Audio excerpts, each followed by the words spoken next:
So let's get started. So as of today, it's the last day of the month. I hope your September was great and that your October is even better. So even though my birthday is in September, October is actually my favorite month because that's the month I got married in, and we all love the fall. And October has Halloween, which is one of my favorite holidays. So looking forward to October. All right, so on to the routine stuff that I mention every week. I do have the Q&A app turned on the right-hand side, so you can submit questions if you think of any. Please note there is a delay between when you ask them and when I see them, so don't wait till the last minute, please. However, if you do wait till the last minute and I don't get to your question, you're always free to ask me any questions you like in any format that you can get a hold of me. So, and if you're a community member, please do look at the habits category. It's important. It's one of the most important things. It's one of the defining factors of keeping fat loss off permanently. So look at the habits category. There's kind of a recommended order. You can work through things at your own pace. Some are going to be easier for you. Some are going to be harder for you. They're kind of something that requires you to continuously go through as life changes around you and you change with it. So keep that in mind, please. And again, I'm not going to bug you to work on the habits except on the Hangouts. I'm just going to mention it at the beginning and talk to me about it directly. I'd like for you to initiate so you don't feel like I'm kind of pushing you to do anything as part of your normal interactions with me. So please take a look at that at your convenience. Thank you. All right. So I do have a few topics that I want to cover tonight, so let's get to it. Our first question comes from Ed, and Ed says, hey, Chuck, what's your opinion of lean gains and intermittent fasting? Are you doing that by skipping breakfast? I'd consider trying that if it would help my progress. So great, Ed, that's a great question. Thank you. I'm personally familiar with both lean gains and intermittent fasting because they're two different things. Yes, if you look at my MyFitnessPal entries, there's rarely anything in there for breakfast. So I do intermittent fasting by skipping breakfast. Lean Gains is a very specific program. It combines diet and exercise in a certain way. So it's a specific weightlifting routine that essentially goes with low volume, really heavy weights, high intensity, and reverse pyramid training, meaning you start off with, other than your warm-up, a really heavy weight, and you do as much as you can in a certain rep range, and then you drop weight back and then try to add more reps, and then drop the weight back and add more reps. It's very minimalist training. So to go with that training, it's a certain specific diet. Normally with Lean Gains, you train 3 to 4 days a week. The remainder are rest days. On training days, you keep protein basically the same on both days. But on training days, it's lower fat, higher carbs. So the idea is that you're kind of fueling your workouts. On rest days, when you're not working out, it's recommended that you just like I do, recommend you get brisk walks in as often as you like. No real cardio though, other than walks. And then you eat a higher fat, lower carb diet, and the calories will be lower as well. So you're cycling calories and carbs based on your activity level. So I've done this before. It's generally recommended when you're below a certain body fat. However, it will work for anyone. Now, there's no magic to lean gains or intermittent fasting at all. It's nothing special. You can't get around the calorie deficit being the primary driver of weight loss. There's no real way around that. It's not magic. It's not one weird trick. It's just that some things make you adhering to them easier. All that matters in the long term is consistency. So if you're able to be more consistent by subscribing to like a belief system, like Lean Gains lifting and cycling calories and carbs is kind of like a group you belong to, where you can like talk to other people that are doing the same thing and you feel like you belong.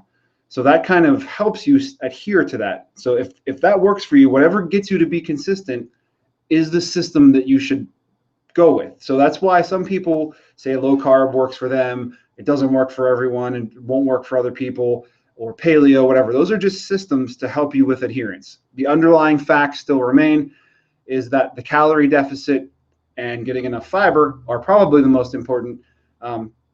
Protein is important, especially if you're losing weight at a decent amount to help maintain muscle mass. You're not losing muscle as well as fat. However, the calories are the most important factor for fat loss as far as that goes. Let's see. So I did try Lean Gains for a long time. I enjoyed it. I had great results. I got really strong doing it. On the days when I was at home, it was pretty easy to make it work. However, anytime I had a deviation, like I had to move my workout days, anytime that I had a social obligation, it was way too difficult to fit that in. So for example, based on my normal schedule, I would do weightlifting on Tuesdays, and that would be a high carb day. But guess what? Tuesdays were a wing night at my favorite place. When my brother was around, he'd invite me to go with him, and it was like I couldn't make wings fit into a low fat day, because that's kind of the whole point of wings. And I felt like, I felt bad that I was like deviating from the program. So for me, it was a cause of stress, not a relief of stress. Fasting by skipping breakfast for me, though, it's not something that's complicated. You just skip breakfast.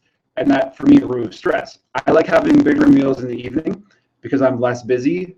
It also makes fitting in social occasions much easier because I have a calorie buffer. I also find that if I fast in the morning, my concentration is greater. I do my best work when I first wake up, like 5 to 5:30 a.m. until like when I eat. So that period, that I'd say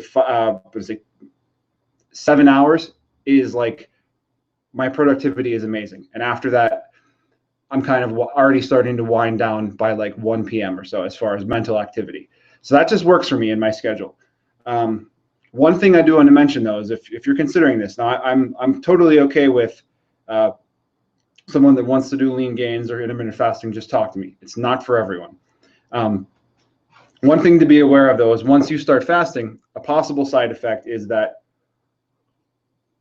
over time, maybe 2 weeks or 3 weeks, you become used to those meal times, and that's due to a hormone change in your body. It's called ghrelin. It's what basically gives you a hunger signal. So if you're not used to eating in the morning and you're now eating at 12 or 1, that ghrelin signal will kick in and you'll get hungry around that time. However, when you're skipping breakfast over time, that hunger signal tends to be stronger as a result of skipping breakfast. So if you are a person that gets hangry and your loved ones, family, friends, coworkers are not a fan of that, you're going to need to be a little bit more acutely aware of your hunger when it kicks in, because it's going to go on like a light switch where you basically are just going to be like raving hungry, and you're going to want to eat right away. So that's something to keep in mind. All right. So I think that covers that topic. Like I said, if you wanted to talk about lean gains or intermittent fasting, please let me know. I've done both of those extensively.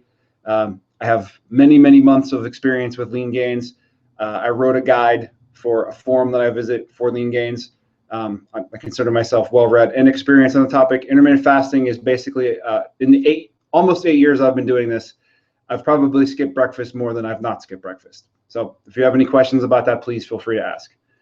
So the next topic comes from someone I was talking with. They mentioned that they weren't doing very well. And the specifics of that were that it was a combination of work stress, not getting enough sleep, and not enough water. And they were guessing this stuff is all related. So that's pretty much hitting the nail right on the head. All of these things are a big circle of interrelatedness. Sorry. So stress results in poor quality sleep, which results in more stress, all of which result in cravings. So it's kind of a vicious cycle that you'd want to break out of. So this is a case of if you have extra work stress that's not your normal level of work stress, if you have poor sleep quality as a result of that, if you have increased cravings as a result of those things, you're trying to eat at a calorie deficit and watch what you're eating. You're being pushed in too many different directions while you're trying to pull in other directions. It's too much. You can only manage so many stresses before you hit a breaking point. So in this particular case, I do think it's important to maintain your habits, your new healthful habits. But with that said, it's dangerous to push kind of your boundaries in that case, because you have to weigh what's most important to you. Is your fat loss or weight loss that important that it can affect your ability to get through the stressor you're experiencing at work? I would say no, that's probably never the case, unless you losing fat is part of your job. So that's an entirely different case. So normally what I'd recommend in this particular case, and it's what I do is when I'm super stressed, is that I kind of pull back. I'm a bad example of this. This past couple of weeks, I've been incredibly stressed at my office job, so much so that it's been causing me like chest pain. But instead of me peeling back on my workouts, I've been kind of putting letting go of the brake and pushing on the gas, because it's a stress reliever for me. However, if that's not the case for you, you'd probably want to kind of get your workouts back to a minimum. maybe like 1 or 2 a week, depending on what's acceptable for you. And then you'd probably want to eat a little bit more. And I'd recommend you get those extra calories, maybe on the order of 200 to 300 from starchy carbohydrates and fruit. So things like potatoes, carrots, peas, bananas, apples, things like that. Get all of those calories from carbs alone and get some extra energy. Your mood should improve, which should help your sleep quality. And that will pay dividends for both your long-term stress levels and your long-term health. You have a lot of time to lose fat. This isn't a race unless you're particularly losing fat by a certain date for a certain goal. If you're the one setting the timetable, give yourself some breathing room and do what's best for you in the long term. Most people know what you need to do to lose weight, which is find a way to eat a little bit less and eat the right things that make you feel good and do that consistently. But most people have difficulty with long-term plans. I know because I do myself, which is why I also rely on other people to kind of help me through that and be objective about things. So take a look at the long-term view, and when you look back on this time, you'll realize that the couple weeks or whatever really didn't matter in the long run. And it's really what you do right after that, meaning after the stress starts to go away, do you revert back to old habits, or do you stick with your new good habits and continue them forward? And is your mindset that this was just kind of a blip on the radar and it doesn't matter? If so, I think you'll be on your way to long-term success because you're able to deal with things as they pop up. You're flexible enough that it's not causing you additional stress, and then you can just move on. And that's what I'd recommend in this case. So our next question comes from Rose. And it was how to deal with birthdays. So Rose, if you're watching this and it's not yet tomorrow, happy birthday. So Rose has been celebrating with friends and family at a few different occasions already this week, and then there'll be a couple more this weekend. And she was wondering how she should make that work, or if she should just consider it a cheat week. So first of all, I'm a big fan of the birthday week. So my particular flexibility are on holidays like Christmas, New Year's. There's like a 2-week period where you could potentially just treat it as one gigantic festival of just eating, which many people do. I used to do that myself. For those type of things, though, I'm like on and off, meaning I normally stick with my regular habits. I'll break them for Christmas Eve, Christmas Day, and then I'm right back on it till my daughter's birthday on the 29th of December, and then I'm right back on it the next day until New Year's Day. And it's that simple. For my birthday week, though, I tend to eat lots of cake pretty much every day. But before I get into the specifics, I'd actually prefer that you not call it when you feel like you're having a deviation in calorie or food choices or macros. Don't call it a cheat week or a cheat meal or a cheat day. The mentality around the word choices does make a difference. So let's just say you're eating a few more carbs and calories this week. As long as you're keeping track loosely, it doesn't need to be strict or real strong tracking. Just kind of be mindful about it. As long as you're staying within your goal of 300 to 500 calories, I would say you don't even really need to worry about macros too much. And if you are a person that lifts weights in the gyms, you might notice that your gym performance increases as a result. So if you're going to do something like that, I don't recommend also skipping the gym, although it's sometimes good to take a break from the gym. But like I said, normally when I have a week like that, my gym performance skyrockets and it kind of renews my long-term motivation. So since I just celebrated my own birthday, that was pretty easy for me to talk about. What I did was I stuck with skipping breakfast for the most part. I would eat lighter lunches, and then I would enjoy whatever I wanted for dinner for multiple days. And then I would have cake. When I would have the cake, I wouldn't eat like more than one piece in a given day, but I would eat the pieces of cake left over for multiple days and just track them and enjoyed it. I was probably over on calories. I didn't really worry about my macros at all. I probably had low protein and really high carbs and lots of sugar, but oh well, it's life. It's my birthday week. I'm going to celebrate. So part of that is not stressing about it, just being flexible enough to make it fit in. Instead of thinking it like a deviation, just consider it part of your plan and don't stress about it. And I think that will go a long way. And the last thing is I skipped weighing in the whole time. So I haven't weighed in since then. It's not a big deal for me. For me, at the point I'm at, the scale really isn't a good indicator of anything. So I did skip weighing in, so I wasn't demotivated by seeing the scale go up, because that's what happens when you eat more carbs than you normally do, or drink more alcohol than you normally do, and or eat more salty food than you normally do. So the scale is going to go up, and I didn't want to care to see that because it doesn't matter to me.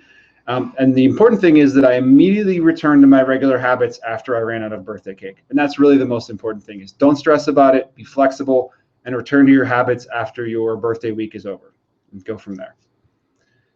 Let's see. All right, I think that pretty much covers it. Let me check around and see if there are any other questions being asked. All right, there are no questions being asked at this time, so I'm going to get going here. If you did come up with a question while watching or in any other time, please contact me and ask it, and I'll be more than happy to answer for you. Everyone have a great night and have a great start to your October tomorrow morning. All right, take care.